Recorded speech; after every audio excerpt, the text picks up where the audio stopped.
So, first off, if you want to introduce yourself, your name and... My name is Nadana Carter. My name is spelled N''D''A''N''A, the last name C-A-R-T-E-R. I am a consumer at Greater Grand Mental Health Clinic. It is a public health clinic, and I'm an advocate and have been one for 3 of the 4 years that I've been a consumer. So, what has happened that you've been working with folks to organize this mental health movement? How did this mental health movement come to be? The mental health movement came about when an organization called Southside Together, organizing power, was asked by someone from, I believe the woman's name is Carol Sewall, from Woodlawn Mental Health Advisory Board, to join in with our fight to keep the clinics open. From that, I received a flyer from my therapist, and I went to the first meeting. At that first meeting I attended, we decided to do a sit-down in the mayor's office. We have done so many things. Mayor Daley stopped the closure of the 5 clinics that he had previously scheduled to close. Shortly afterward, we were negotiating, meeting with the mayor's people, and they promised to keep the clinics open, and they did. But what they did not do is put any money in. They had already acquired 42 people. So we only had 2.5 psychiatrists. Some clinics only had 1 therapist. Some clinics had no psychiatrists. Still, fully funded and fully staffed, which the city did agree to. The city agreed to hire back all the people they didn't get at all. They hired back 4 of the 42 that they had hired. So last year, I believe it was, Dr. Shakir came on, and then Daley said, well, I don't want to be mayor anymore.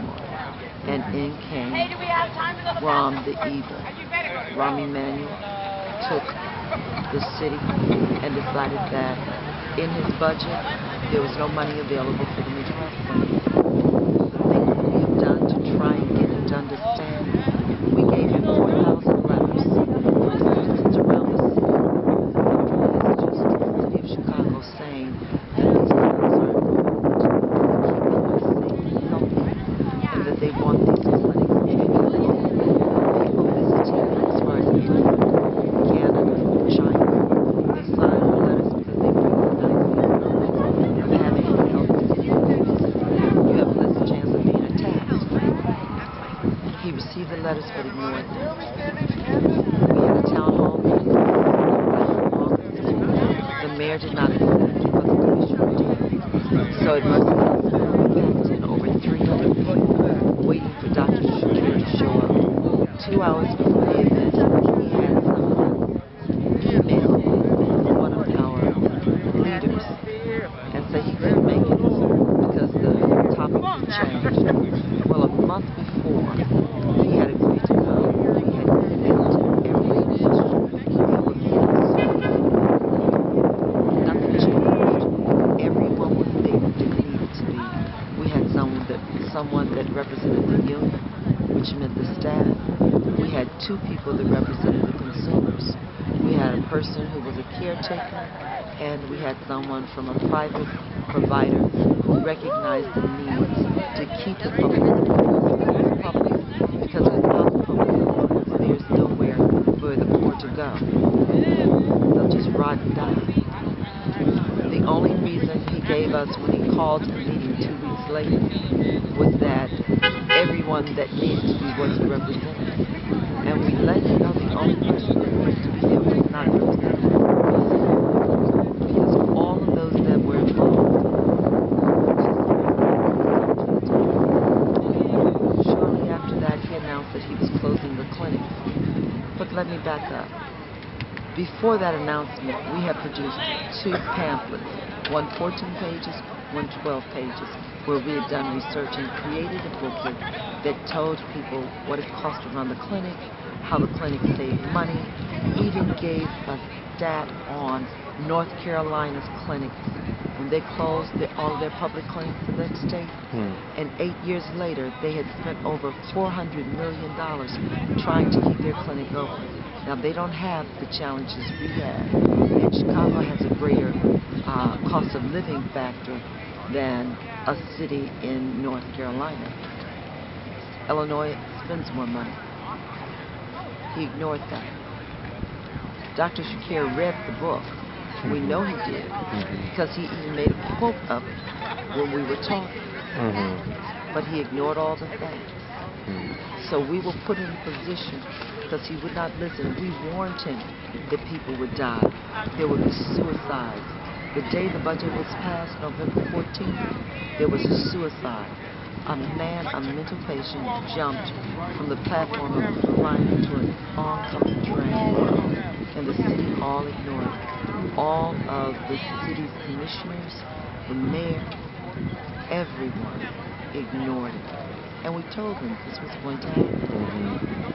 So he made the decision to close the 6 clinics.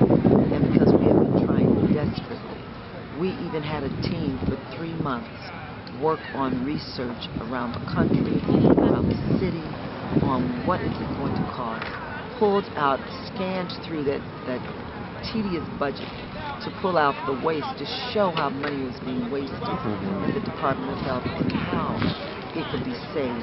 They didn't do such things as hire more commissioners, as they are laying staff off because of this. You do not need more commissioners when you have fewer clinics to run. They ignored it. Didn't even acknowledge how many cities did. That's the mayor and Dr. Shakir. Finally, we learned that the mayor said that he didn't think that the city should be in the business of running health care, of providing health care. So he is going to make sure city money is paid to private providers. When we complained to Dr. Shakir and Tony Beltran, the first deputy commissioner for the Department of Health, we were told, we have nothing to do with what private providers do to people. They're private companies. If they don't want to see you, then they don't have to see you. But the city is telling people that they must go to the private providers. But the private providers don't want to see them, because some of us have Medicaid, and some of us just don't have the money to do a copay of $40. So the city said, well, it'll work out. And that's pretty much what they've done. And the 2 clinics closed on April 9th, right away. Within days, a man was hospitalized, mental ward, for attempted suicide. He became disoriented when he was trying to get to the new clinic. And when he finally got to the new clinic, no one there spoke Spanish. And he really was in crisis. He attempted suicide and was hospitalized. And then there was a mental health patient who has cancer, 4th stage, and he was hospitalized because he couldn't find his way to the clinic. He got lost because the clinic that they're sending him to is more than 15 miles away. He didn't speak English, and he got lost. And someone found him, and then his daughter was called. He was taken to the emergency room, and now he's on a psych ward. We told the city this would happen. Now, the police are not prepared to handle the mentally ill. So when we did the occupation, the police came in. They wouldn't even let us, after we'd been arrested, have our medication. I need my medication. I was denied my medication and told that, I guess jail isn't for you. It took 2.5 hours before they finally relented after begging. 5 women begged and pleaded with him to let me have my medication. And finally they relented. First they said an EMT would have to be called. The EMT after 2 hours did not show up. I was dizzy and had a horrible headache and could hardly see. I was squinting my eyes and holding my head. And I could barely walk. And they didn't care. In addition to which, I was sexually assaulted by one of the officers. I'm an old black woman. And the person who gave the order is the public relations person for the Chicago Department of Health. He pointed at me and told the police to get me. I saw him and others did too. He was angry because I refused to talk to him. I had been trying to talk for 9 months. We've talked now. I was roped in front of more than 50 people. My private area was touched. The cop had wet, hot hands. I'm an old woman. It wasn't about sex. It was about humiliation. I was humiliated. The other day, I was asleep. I woke up at 4 in the morning and just shot up because I didn't want to dream about that man putting his hand on my chest. I don't want to hear about it. I don't want to dream about it. But when I confronted the city, the city said to me, well, we don't know if that happened. I said, do you want to see the picture?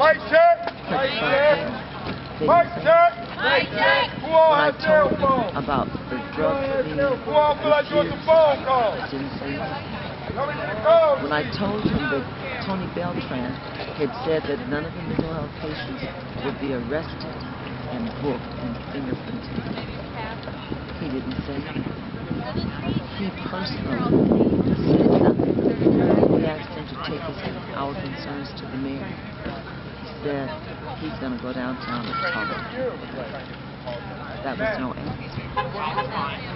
So today, the second time, we made the effort to keep up the momentum, to keep our clinics open, to make sure people know. There are thousands of people in this city that don't know what services they're losing. There are very poor people living in Chicago, can't afford to go. The city doesn't care. The city has put us off this land again that they do not own, and has told us when we went downtown and got the records, the county records that show, copies of the county records that show whose land this was, not who got to revenue the county. They said, well, all we know is you have to get off. You have to take it up with the court. We had a lawyer talking to us. He wasn't just a bunch of us. We had a legal team. They wouldn't acknowledge it. And so here we are, trying to find a place. We will not lose. We will not go away. They can't close.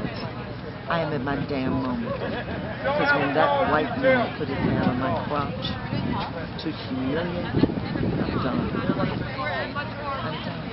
I've never committed a crime. I've never been in jail. I now have a jail record. At 57 years old, I was fingerprinted and photographed.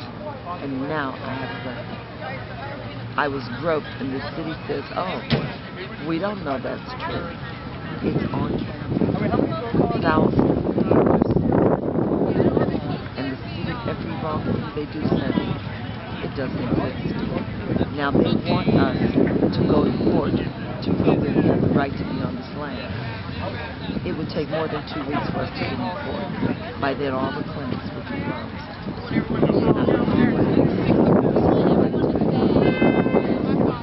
What's your vision for healthcare in Chicago and for the mental health movement, both here and nationally?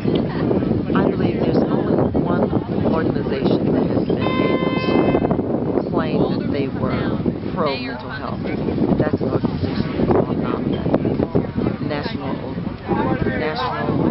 Association of the Mentally Ill, something like that. But NAMI has never supported us. They do not support public health. They only support private health. They have crashed our meetings. So let me tell you what I think. All over this country, people have been afraid and denied their right to mental health care, free mental health care. I believe that this fight is getting encouraged. We get telegrams, not telegrams, we get emails every day from someone saying, we're watching you, thank you. This is going to be the revolution that is needed. The revolution will be televised. It is being televised. People will be able to fight, people are encouraged from our fight. I couldn't run away once I was sexually assaulted, but I will not. Hey, good looking, what's cooking? You are some good looking girl. You're welcome, precious. I see that there's going to be more public health in this country. Yeah. There are going to be fewer people going to prison because they're mentally ill. I believe this fight is for citizens to demand legislation that will use their tax dollars in the way it should be used. Because right now, I couldn't tell you what an alderman does. I know their job is part-time. I know they make over $130,000. I know that they ignore us and disrespect us every day. But this fight is coming to an end. I don't know how long this takes. Yes, precious. What are you guys doing? Oh, we're talking about the mental health clinics across the street and how we want to make sure. That's my little girl. That's all right. Thank you. Watch out, Indigo. She was asking what we were doing. I was just Y'all telling setting her. up a tent? No, baby, the police made The us police take made the us down. take the tent down. But we're doing an interview right now. Yep. And so I'd be watch out. happy to tell you later, okay? Okay. Thank you. And we have children that don't have mothers like this mother. We have children that are being abused, that are hungry. I was at a bus stop one day, and 3 young African-American males between the ages of 18 and 22 had just stolen a bunch of candy and potato chips. They didn't have a job, and they didn't have a place to live. And they said, man, I'm so hungry. And this guy put out all these potato chips, and they were eating candy like it was food, because they didn't have nowhere to go. Yeah. They could have been arrested. They could have been put in jail, depending on how much that candy was. This mayor only wants to put them in jail. He doesn't want to offer a solution. These kids are being forced out, and this is his solution. The African-American community voted wholeheartedly for him. The first people he attacked are African-Americans. He has fewer African-Americans on his staff than Daley did, and Daley didn't like us. This man is open war on African-Americans, open war on the poor, and open war on the homeless. He's got to go, but we will stay and win.